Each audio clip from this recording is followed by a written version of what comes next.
ब्रह्मचारी ने अपने गुरु से पूछा कि जीवन क्या है। तो ऋषियों ने उत्तर दिया, प्राण धारणयो जीवन, अर्थात जिसने प्राणों को धारण किया है वो जीवन है। जब तक प्राण शरीर के अंदर है तो वो प्राणी है, और जब जिस प्राण को पाकर के ये मनुष्य आनंदित हो जाता है, जिस प्राण को प्राप्त करके मानव कहलाता है और बड़ी बड़ी योग्यताओं को हासिल कर लेता है, तो उन्होंने कहा कि जब तक ये प्राण है शरीर के अंदर तो ये हमारा जीवन चलता रहता है। लेकिन फिर ऋषियों ने कहा, महर्षि याज्ञवल्क्य महाराज ने कहा, प्राण और वही समिधा, प्राणों को समिधा भी कहा गया है।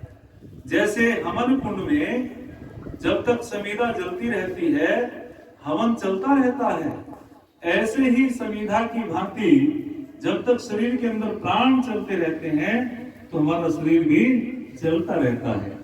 तो कहा गया कि तो समिधा है, और इन समिधाओं से जो अग्निहोत्र हम करते हैं इनसे वातावरण सुवासित हो जाता है। तो हम सभी को समझना चाहिए कि प्राण क्या है, जीवन क्या है, जिंदगी क्या है। लेकिन परमपिता परमात्मा ने जो भी सृष्टि के नियम बनाए, सभी पशु पक्षी आप अपने जीवन को प्राप्त करके आनंदित हैं। लेकिन आज का ये मानव उदास निराश हताश है। कहीं ना कहीं हम अपने कर्तव्यों से विमुख हो गए हैं, कहीं ना कहीं हम अपने नियमों से गिर गए हैं। उसका यही कारण है कि हम हताश भी हैं, उदास भी हैं, निराश भी है। पूछा एक बार किसी ने कोयल से जिंदगी क्या है, और मधुमक्खी से पूछा जिंदगी क्या है, पपिया से पूछा जिंदगी क्या है, तो बहुत ही सुंदर तितली से पूछा जिंदगी क्या है। और जब मानव से पूछते हैं कि बताओ जिंदगी के बारे में कैसा जीवन चल रहा है, तो कहते हैं बस भाई साहब समय काट रहे हैं, बस धक्का दे रहे हैं समय को, इस प्रकार की भाषा बोलते हैं। जिस परमपिता परमात्मा ने इसको विशेष बुद्धि दी थी, जिस ईश्वर ने इसको विशेष एक विधा दी थी, आज संसार के अंदर यदि कोई उदास है या निराश है तो वो मानव है। लेकिन ये पशु पक्षी अपने सब जो है जीवन को धारण करके सब खुश हैं। तो किसी ने पूछा था जीवन जिंदगी के बारे में कोयल से, कोयल ने बड़ा सुंदर उत्तर दिया, कोयल को राग सी, भंवरे को पराग सी, पतंगे को चिराग सी लगती है जिंदगी। और फिर कहा, चिड़िया को चहक सी, तितली को महक सी, मधुमक्खी को शहद सी लगती है जिंदगी। पपीहा को कविता सी, मछली को सरिता सी, सूर्य को सविता सी लगती है जिंदगी। चकोर को शशि सी, पुष्प को हंसी सी, और मनुष्य को फंसी सी लगती है जिंदगी। मनुष्य को फंसी सी लगती है जिंदगी। फंस गए भाई हमको। तो ये बात समझने की है। तो फिर दूसरा प्रश्न किया कि मानव किसे कहते हैं, तो ऋषि ने फिर दूसरा उत्तर दे दिया कि मानव उसे कहते हैं जिसने मानव चोले को धारण कर लिया। लेकिन ऋषि ने जब समझा तो ब्रह्मचारी कहने लगा, गुरुदेव नहीं, तो फिर यदि मानव चोले को धारण करके मानव है तो फिर वेद इस बात को क्यों कहता है, मनुर्भवे, हे मनुष्य तू मनुष्य बन, हे मनुष्य तू मनुष्य बन। तो ऋषि ने कहा, बेटे आप बिल्कुल ठीक समझ गए, मैं तो आपकी परीक्षा ले रहा था। मानव के चोले को धारण करके आज तक कोई मानव नहीं बना। इसके अंदर बड़े बड़े भयंकर शत्रु भी हैं। ये उल्लू की चाल भी चलता है कभी कभी। किसी ने बहुत सुंदर कहा था, उल्लू को दीवा न पश्यति, काको नक्तम न पश्यति, पूर्वोपी कामांध है दीवा नक्तम न पश्यति।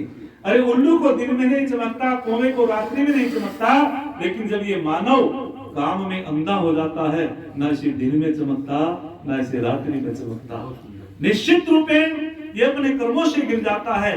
तो मानव के चोले को धारण करके आज तक कोई मानव नहीं बना भाई, बोले। और तो ऋषि उत्तर देते हैं, मत्वा कर्माणि सीव्यति इति मनुष्यः, अर्थात जो मनन पूर्वक कार्य करता है, चिंतन पूर्वक कार्य करता है, वो मानव की कोटि में होता है।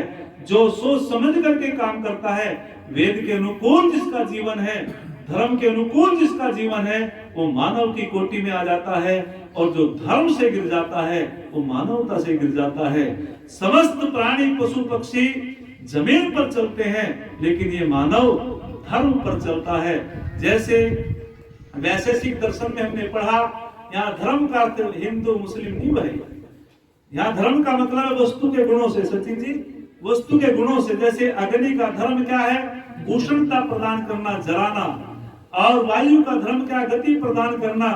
जल का धर्म क्या है? शीतलता प्रदान करना। ऐसे मानव का धर्म क्या है? दया प्रदान करना। जिसके अंदर दया है वो मानव है, और जिसके अंदर दया नहीं भाई वो राक्षस हो जाता है, वो कर्मों से गिर जाता है, मानवता से गिर जाता है। बहुत सुंदर उत्तर देते हैं ऋषिवर, और बहुत ही सुंदर आचार्य चाणक्य ने कहा है कि ये मानव का चोला, थोड़ा ये मानव का चोला बड़ा दुर्लभ मिलता है। तो क्या गजब की बात कहते हैं आचार्य चाणक्य।